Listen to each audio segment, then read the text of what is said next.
So the key thing is live a life that you're going to mature and be better, caring for one another, giving each other support.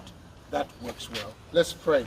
And Lord, we thank you for the golden rule that we have received today, to do to others what you want done to us. And so we pray, Father, that you will help us be a people that are going to support one another, that are going to stand for one another, and will be a blessing to each other. Bless today.